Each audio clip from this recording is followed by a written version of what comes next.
Bienvenido al Club del Escepticismo, donde la fe se analiza, los mitos se desmontan y las verdades eternas se someten a revisión. Respira hondo, que aquí pensar es obligatorio. La humanidad siempre ha tenido una obsesión silenciosa, una sombra que se arrastra detrás de cada creencia y cada explicación del mundo, la pregunta por el mal. No el mal pequeño, no la travesura, no el error, sino ese mal absoluto, desbordado, que no parece humano aunque nazca de nosotros. Desde que el primer ser humano miró el cielo nocturno y sintió que había fuerzas más grandes que su propia vida, nació una intuición casi visceral: si hay un orden, también debe existir aquello que lo niega; si hay luz, debe rondar una oscuridad; si existe un Dios, entonces debe haber algo que se le oponga. Ese algo, con el tiempo, con los siglos, con la mezcla de mitos, miedos y poder, terminó tomando forma. Se volvió un rostro, una silueta, un enemigo cósmico. Un adversario. Un diablo. Pero antes de tener nombre, antes de tener cuernos, cola o historia, esta entidad era apenas una sensación primitiva. No era el diablo, era el miedo convertido en criatura. El ser humano ha hecho eso desde siempre: tomar lo que no entiende, lo que lo asusta, lo que amenaza su estabilidad, y darle un cuerpo imaginario. Porque combatir un monstruo sin forma es imposible, pero darle figura lo vuelve administrable. El mal difuso se transforma en una especie con rostro. Y antes de que las religiones lo sistematizaran, antes de que las culturas lo dibujaran, ya existía esa intuición profunda que decía: algo allá afuera no quiere nuestro bien. El infierno, por su parte, no nació como un lugar de castigo moral, ni como un calabozo eterno. Nació como una explicación ante lo inevitable, la muerte. Cuando los primeros humanos vieron a sus muertos y comprendieron que no volverían, sintieron una necesidad urgente de imaginar qué ocurría más allá. No se podía aceptar que todo terminara. Algo debía continuar. Y si la vida era dura, si sufrían, si peleaban, si morían jóvenes, era lógico pensar que la muerte también podía tener regiones oscuras, zonas peligrosas, lugares donde las sombras aún mordían. Antes de tener nombre, antes de ser un reino de fuego o de tormento, el infierno fue simplemente lo desconocido. Y lo desconocido siempre fue más fácil de imaginar oscuro que luminoso. Sin embargo, esta historia, la del diablo y la del infierno, no es lineal. No surgió en un solo momento ni en una sola cultura. Al contrario, es una mezcla inmensa, un tejido hecho de miles de hilos provenientes de pueblos distintos, épocas distintas, creencias distintas, miedos distintos. Lo que hoy llamamos diablo es heredero de docenas de dioses, espíritus y enemigos cósmicos previos. Y el infierno, tal como se predica en muchas religiones, es un Frankenstein cultural ensamblado durante milenios. Pero para entender eso, hay que ir despacio. Porque el diablo no comenzó siendo el enemigo perfecto del bien, y el infierno no empezó como el castigo eterno de los malvados. Todo eso vino después, mucho después, cuando la humanidad necesitó ordenar el mundo moralmente y dividirlo entre los buenos y los malos. Al principio, el caos era solo caos. No era maldad. Y los lugares de oscuridad no eran castigos, sino simples paisajes del más allá. Para comprender el origen de estas ideas, hay que regresar a los primeros pueblos que intentaron entender los límites de su mundo. Hay que caminar hacia Mesopotamia, hacia los sumerios, los acadios, los babilonios. Hay que cruzar por las arenas de Egipto, por las montañas del antiguo Irán, por los cantos de los griegos, y lentamente ver cómo fragmentos dispersos de mitos y fuerzas espirituales fueron tomando forma hasta convertirse en el personaje que hoy conocemos como el diablo. Porque este ser, como lo entendemos ahora, es relativamente joven. Es producto de síntesis religiosas, de guerras teológicas, de reinterpretaciones y de intereses políticos. Pero sus raíces hunden sus uñas en un pasado antiquísimo, donde el bien y el mal no estaban separados, donde los dioses podían ser tanto creadores como destructores, y donde los demonios no eran malignos, eran necesarios. Antes de entrar a los mitos y los nombres, conviene comprender algo fundamental: el ser humano no inventa mitos por capricho, sino por necesidad psicológica. Cada mito cumple una función. El diablo primitivo, ese que aún no se llamaba así, fue el intento de explicar una parte del mundo que resultaba incomprensible: la violencia, la enfermedad, la desgracia, la traición, la crueldad, la injusticia, la catástrofe natural. Y aquí entra un punto filosófico crucial: sin la noción de un mal externo, un enemigo cósmico, la humanidad tendría que aceptar que todos los horrores del mundo nacen únicamente de ella misma. Eso es demasiado doloroso. Demasiado revelador. Demasiado íntimo. Por eso, proyectar la maldad hacia afuera alivia la carga interna. Así, cuando analizamos la evolución del diablo, realmente estamos mirando una historia psicológica profunda, la historia de cómo la humanidad fue externalizando su propia sombra. Y esa sombra primero se volvió espíritu maligno, luego demonio, luego adversario, y finalmente un enemigo absoluto. Lo mismo ocurrió con el infierno, nació como una región oscura del más allá, luego se convirtió en un destino para ciertos muertos, más adelante en un tribunal moral, y finalmente en un sistema de control espiritual. La primera gran civilización que dejó registros detallados sobre el más allá fue Sumeria. Y aquí encontramos algo clave: no existía un diablo, pero existía un inframundo más parecido a una cárcel de oscuridad que a un castigo moral. El inframundo sumerio se llamaba Kuro-Irkaya. Era un lugar polvoriento, gris, sin fuego, sin torturas, pero sin esperanza. Todos los muertos iban allí, buenos o malos. No había juicio moral. No había premio ni castigo. Solo el destino inevitable de la existencia. La reina del inframundo era Ereshkigal, una diosa poderosa, pero no malvada. Simplemente gobernaba lo que estaba debajo. Y aunque había demonios, los Hidim tampoco eran encarnaciones del mal, sino espíritus que cumplían funciones dentro del cosmos, podían traer enfermedades, podían atormentar, pero también podían ser apaciguados. El equivalente más cercano al futuro, diablo, no era un solo ser, sino una colección de fuerzas hostiles. El caos no era personificado. Era la naturaleza misma. ¿Por qué importa esto? Porque muestra que el mal no era un enemigo moral, sino una parte del orden natural. Esto es clave para entender cómo más adelante surgirá la idea del diablo como antagonista de Dios. Eso no existe todavía. En la mitología acadia y babilónica empiezan a aparecer figuras más cercanas al concepto de un adversario, pero todavía sin ser el diablo. Un ejemplo fundamental es Tiamat, la diosa del caos primordial, asociada a las aguas saladas y a la desorganización absoluta. En el mito, el dios Marduk la mata y con su cuerpo crea el mundo.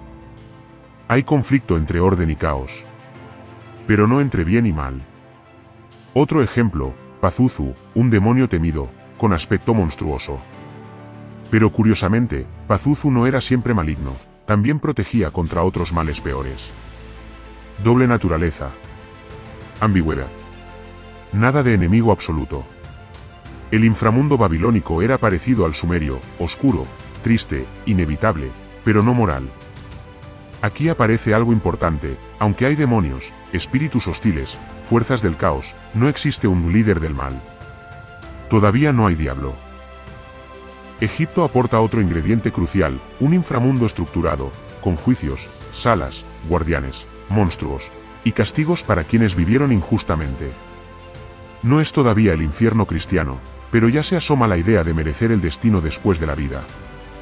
Sin embargo, tampoco hay diablo.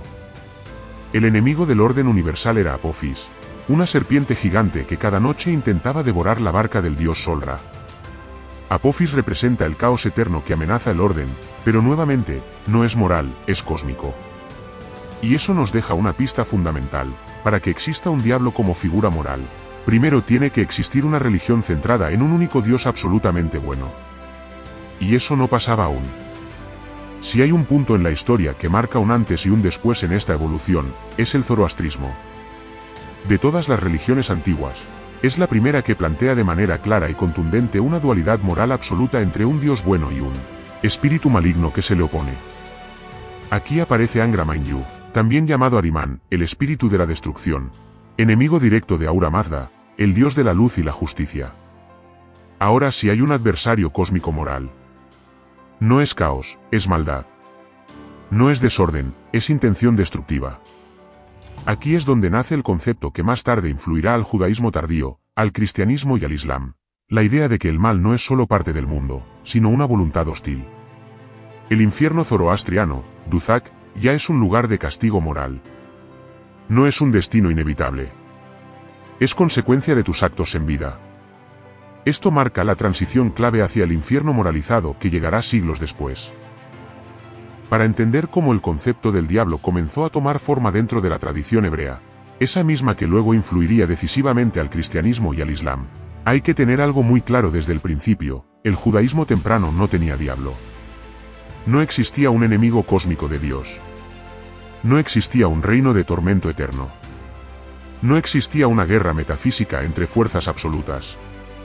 Todo eso surgió tardíamente, muy tardíamente, como fruto de intercambios culturales, crisis políticas y transformaciones teológicas internas. Y eso es clave: el diablo, tal como hoy lo imaginamos, no pertenece al núcleo original del pensamiento hebreo, sino a sus reinterpretaciones posteriores. Para ver cómo nace esta figura, vamos paso a paso. Los textos más antiguos del Tanaj muestran un universo teológico muy distinto al que muchas religiones posteriores predicaron. En esos primeros escritos, no existe un ser maligno que se oponga a Dios. La explicación es simple y brutal: Dios es la fuente de todo. Todo, sin excepción, incluyendo lo que hoy llamaríamos desgracias, sombras o maldad. En el libro de Isaías, por ejemplo, Dios declara explícitamente: yo formo la luz y creo las tinieblas, hago la paz y creo el mal. Es decir, en el pensamiento hebreo más antiguo, no hay espacio para otro poder. Si algo malo pasa, Dios lo manda. Si algo trágico ocurre, Dios lo permite. No existe la idea de un espíritu maligno autónomo. El universo es monoteísta en un sentido tan radical que no admite competidores. Pero entonces, ¿de dónde sale Satanás? Aquí viene lo interesante. El término Satán no era originalmente un nombre propio. Era un título. Significaba simplemente adversario, acusador o incluso oponente legal.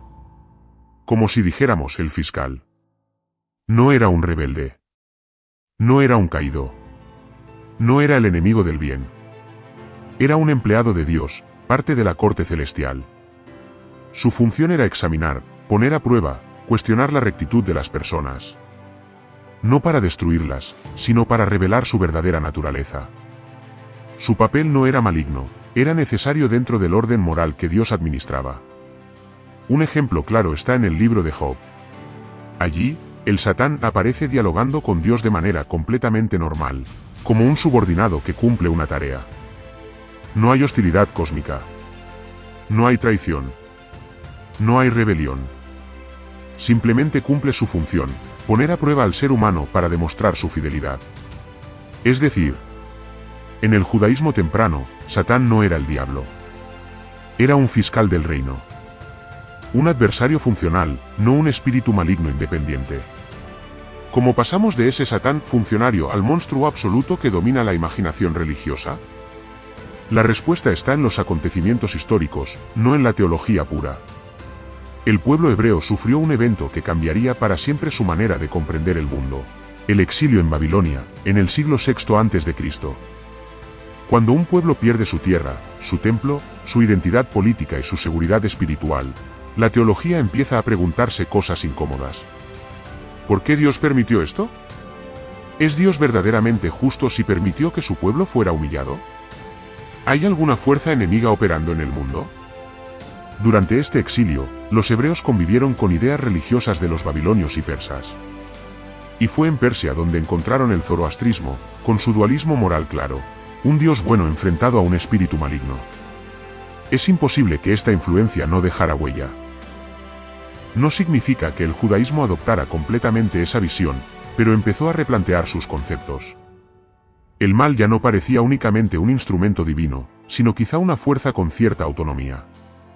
En los textos posteriores al exilio, ya empezamos a ver personajes más oscuros, más personificados, más parecidos a un enemigo espiritual. Pero el cambio verdadero ocurre unos siglos después. Entre el final del Antiguo Testamento y el inicio del Nuevo pasan unos 400 años, un periodo que a veces parece vacío pero que en realidad fue un hervidero teológico.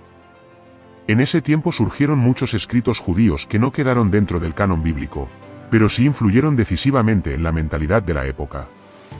Entre ellos, el libro de Enoc, los textos apocalípticos, y las tradiciones de los esenios. Aquí es donde ocurre algo completamente nuevo. Los demonios se multiplican. Los ángeles caídos aparecen. El mal empieza a organizarse. El libro de Enoc narra cómo algunos ángeles se rebelan, bajan a la tierra, enseñan artes prohibidas a la humanidad y engendran gigantes. Estos ángeles, llamados vigilantes, son castigados y encerrados, y sus hijos espirituales, los demonios, quedan vagando por la tierra. Por primera vez, el mal toma la forma de una fuerza activa, estructurada y con cierta agenda propia. Pero atención, todavía no existe el diablo tal como se entiende hoy. Hay líderes demoníacos, hay espíritus hostiles, hay corrupciones espirituales, pero aún no hay un rey del mal, que se oponga frontalmente a Dios como enemigo en igualdad. Eso llegará después. Así como la figura del adversario evoluciona, el inframundo también cambia radicalmente. Seol, el inicio. El Seol es el equivalente hebreo al inframundo sumerio o babilónico, un lugar gris, silencioso, donde van todos los muertos sin distinción moral. No hay castigos. No hay premios. No hay fuego. No hay infierno. No hay cielo. Solo sombra. Pero después del exilio, y especialmente en los textos tardíos, aparece un cambio profundo. Algunos muertos recibirán recompensa, otros recibirán juicio, otros serán destruidos, otros sufrirán. El Seol comienza a dividirse. Aparecen regiones. Aparecen destinos diferenciados. Aparece la idea de que la vida en la tierra influye en el destino del alma. Este proceso se acelerará en la época griega. Con la expansión de Alejandro Magno, el mundo judío se ve profundamente helenizado. Y con ello llegan conceptos del Hades griego, donde sí existen regiones de castigo, Tártaro, y regiones de descanso, campos elíseos. La noción de un inframundo moralizado empieza a cuajar, y con ella, la del mal como entidad hostil. Es decir, la idea del infierno no es originalmente hebrea. Es un híbrido entre ideas persas y estructuras griegas. Y así nace el terreno donde pronto aparecerá una figura más sólida del enemigo. En la época del Segundo Templo, justo antes del surgimiento del cristianismo, el pensamiento judío ya está mucho más cercano a lo que hoy consideraríamos demonología. Los fariseos, por ejemplo, creían en ángeles, en espíritus malignos, en resurrección, y en un destino futuro para las almas. Los esenios, por su parte, tenían una visión aún más dualista, una guerra cósmica entre los hijos de la luz y los hijos de las tinieblas. Aquí aparece una figura más oscura, aunque difusa, Belial. Belial representa la corrupción, la maldad moral, la oposición a la ley divina. Pero todavía no es el diablo. Es más bien un símbolo de degradación ética. Sin embargo, su existencia muestra que el pensamiento judío ya estaba listo para darle rostro al mal absoluto. Y ese rostro llegará con fuerza en el cristianismo temprano. Cuando el cristianismo hereda toda esta tradición judía, la reinterpreta. Lo que antes era alegoría, metáfora o literatura apocalíptica, ahora se transforma en una narrativa espiritual. Satanás deja de ser un acusador para convertirse en el tentador. Deja de ser un funcionario divino para convertirse en un enemigo moral. Los demonios dejan de ser espíritus menores y se convierten en un ejército. El infierno deja de ser una sombra y se convierte en un destino moral. Y el mal deja de ser un elemento más del cosmos para convertirse en una fuerza que lucha contra Dios en un plano ético y espiritual.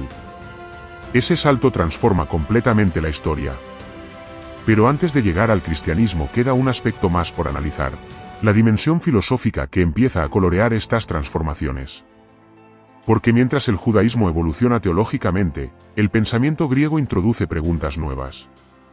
¿Qué es el mal? ¿Es sustancia o ausencia? ¿Es una fuerza activa o es simplemente un error humano? ¿Necesita al hombre para existir? ¿Es natural o moral? Y esas preguntas encenderán la pólvora intelectual que más tarde moldeará al diablo por completo. El cristianismo nace en un mundo saturado de expectativas apocalípticas, tensiones políticas y crisis espirituales. Los judíos de la época no vivían tiempos tranquilos, el imperio romano ocupaba su territorio, la élite religiosa estaba dividida, y la gente común sentía que el fin del mundo podía ocurrir en cualquier momento. Esa ansiedad colectiva no era un detalle menor, era el terreno perfecto para que las ideas sobre el mal adoptaran un tono urgente, dramático, casi teatral. Dentro de ese ambiente surge la figura de Jesús, y con él, un movimiento espiritual que no solo retomó elementos del judaísmo tardío, sino que los reinterpretó y les dio un giro radical. Y en ese giro, una de las figuras que más se transformó fue Satanás. Los evangelios presentan a Satanás con un papel mucho más definido: es el tentador. No el funcionario de Dios, no el fiscal celestial, no el oponente ocasional, sino un enemigo directo, interesado en desviar a las personas del camino moral. Y aparece como una figura capaz de intervenir en la historia del mundo. La escena más famosa es la tentación de Jesús en el desierto. Satanás aparece ofreciendo poder, gloria y dominio. Ya no es un acusador dentro del tribunal divino. Ya no dialoga con Dios como en Job. Aquí actúa por cuenta propia, con intenciones propias. Es un salto gigantesco. El mal ahora parece tener un agente con voluntad independiente.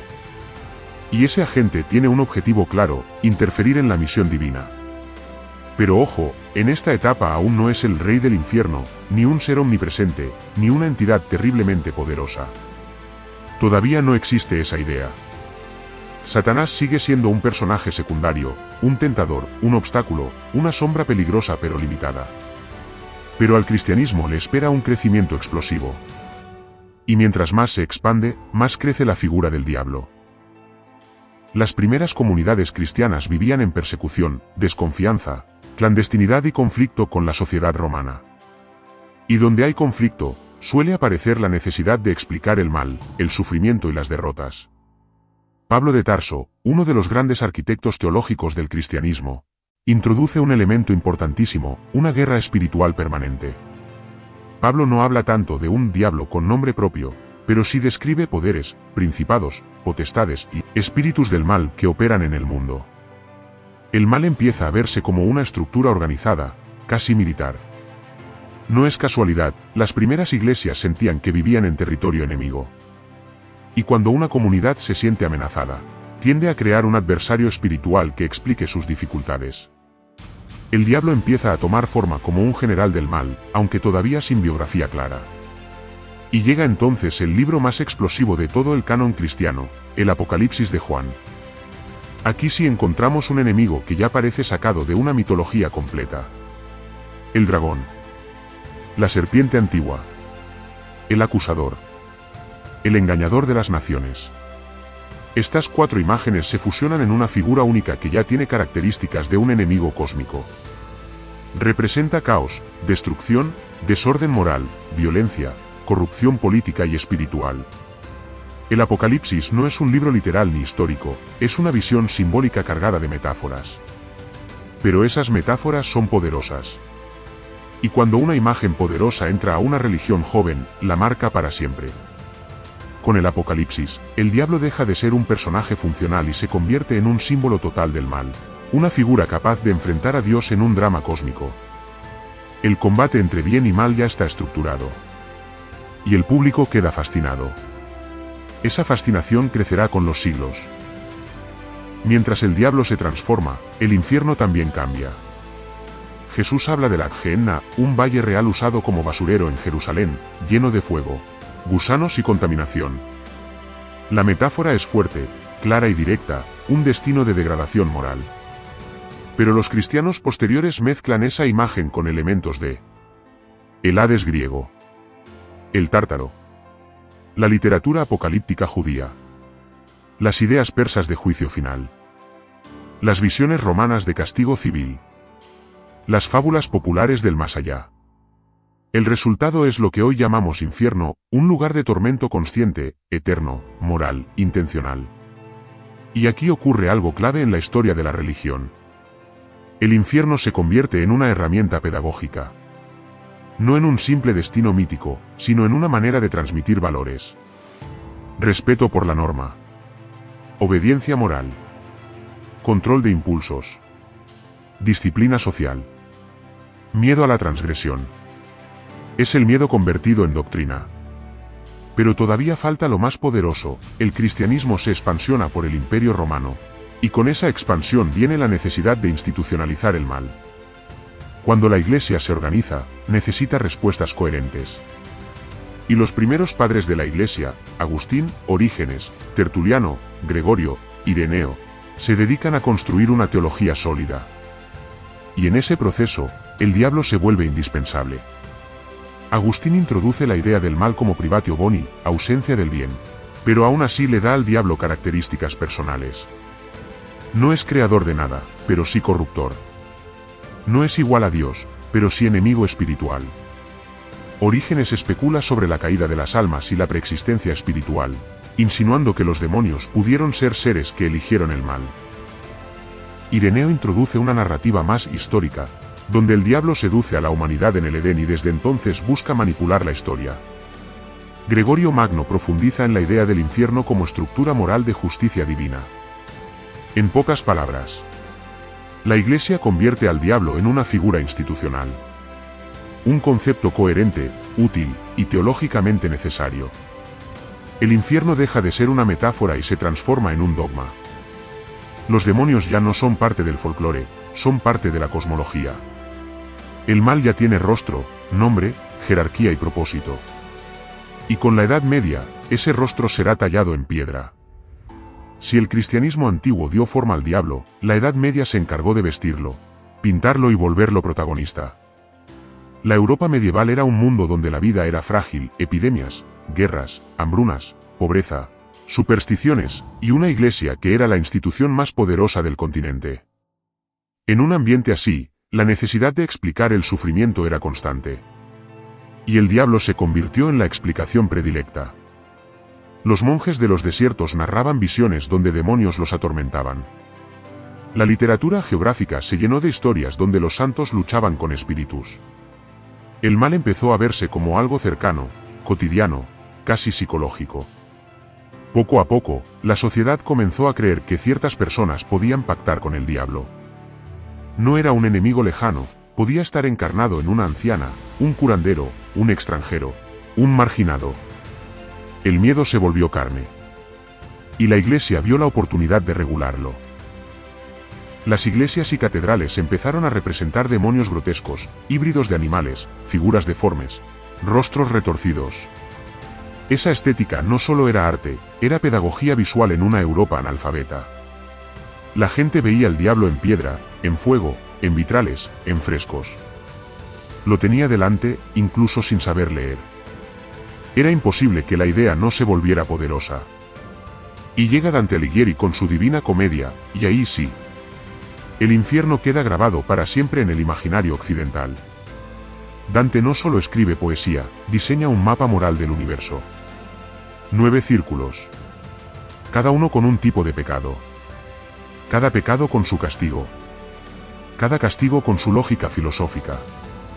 El diablo aparece congelado, derrotado por su propia rebeldía, atrapado en el hielo eterno. Y aunque Dante no era teólogo oficial, su literatura influenció más a la cultura popular que muchos concilios. Sin Dante, el infierno moderno sería irreconocible. La Iglesia medieval entendió que el miedo controlado es poder. Y durante los siglos XII al XVII, la idea del diablo como conspirador contra la Iglesia se volvió un arma política. La Inquisición persiguió herejías, prácticas sospechosas y desviaciones doctrinales. Y muchas veces, el argumento central era simple. El diablo está detrás. El mal se volvió un enemigo interno. Un sospechoso permanente. Un fantasma que justificaba el control social. En ese periodo, miles de personas fueron acusadas de pactos demoníacos, brujería o desviaciones inspiradas por Satanás. El diablo dejó de ser un símbolo teológico y se convirtió en una herramienta disciplinaria. Es uno de los momentos más oscuros del cristianismo. Cuando llegan el Renacimiento y la Reforma Protestante, el diablo vuelve a reinventarse. Los protestantes lo ven como manipulador de la corrupción papal. Para Lutero, el diablo era tan real como su pluma. Lo tentaba, lo acosaba, lo perseguía. Sus escritos están llenos de referencias a él. Los católicos lo ven como agitador de herejías. En la Contrarreforma, el diablo se vuelve símbolo de caos doctrinal. La brujería alcanza su punto máximo. Los siglos XVI y XVII son los de mayor número de juicios por brujería en Europa. El miedo colectivo se dispara. El diablo es visto casi como una fuerza política. Es el último gran auge del demonio como personaje real. Y después, empieza su decadencia. Filósofos como Voltaire, Hume, Holbach y Kant empiezan a cuestionar seriamente la existencia del infierno y del diablo. El pensamiento crítico, la ciencia, la razón y el humanismo empiezan a erosionar las bases del miedo religioso. No desaparece inmediatamente, pero pierde poder. El diablo se vuelve símbolo literario, alegoría, metáfora. El infierno se vuelve un concepto moral o psicológico. La sociedad cambia, y la religión debe adaptarse. Hoy en día, el diablo es más un personaje cultural que un dogma. Sigue existiendo en algunas doctrinas cristianas, pero ya no tiene el poder social que tenía.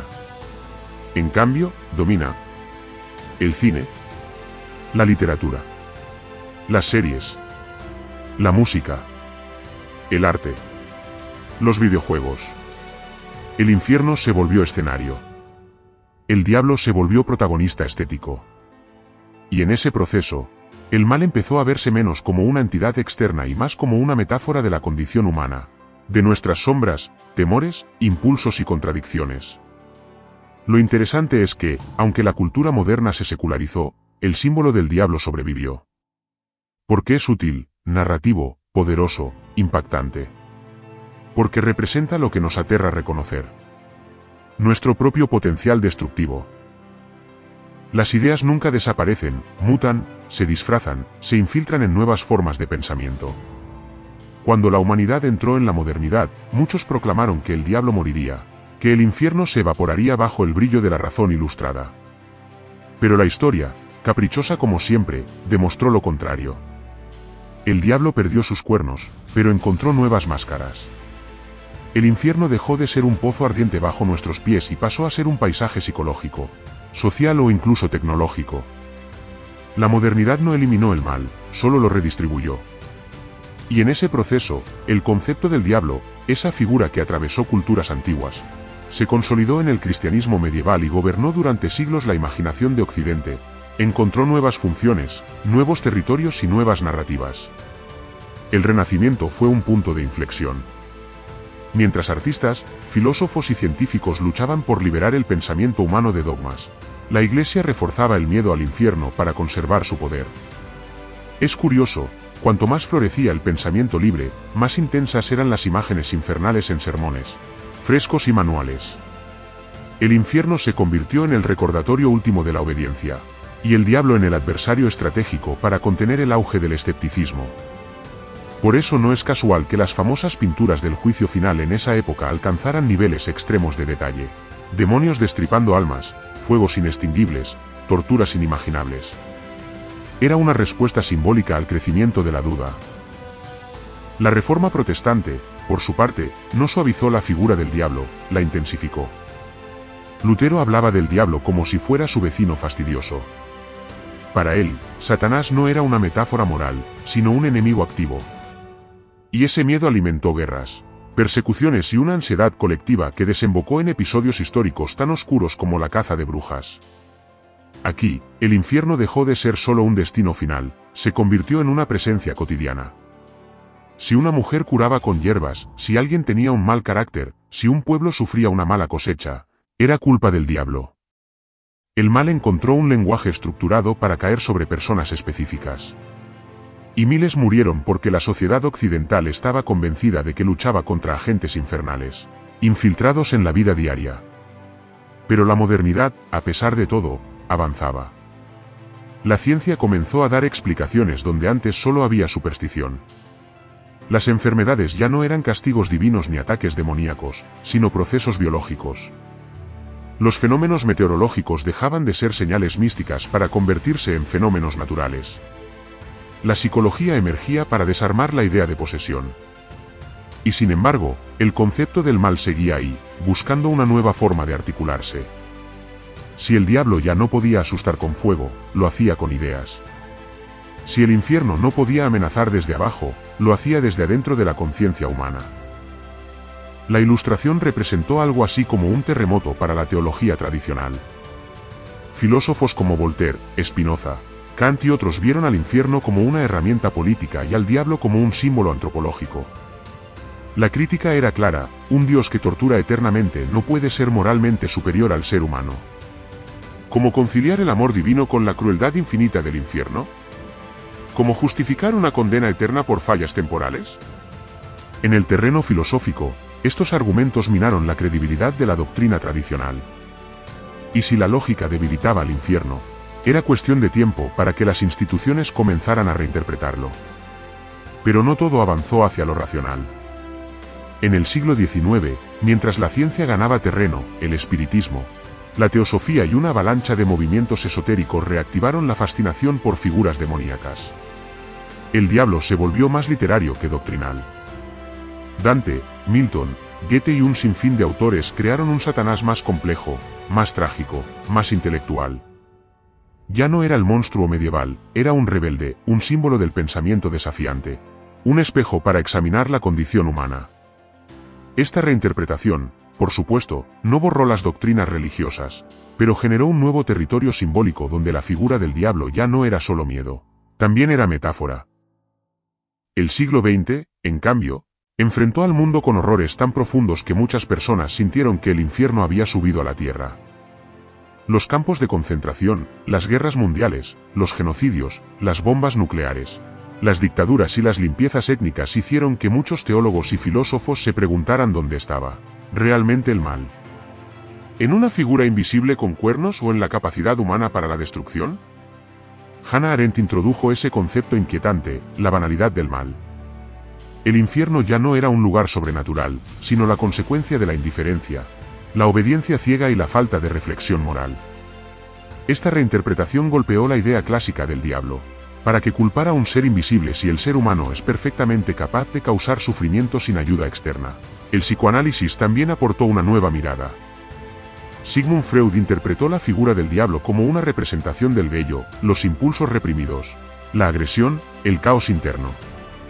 Para Freud, el infierno era un paisaje psicológico, un estado mental dominado por la culpa y el miedo.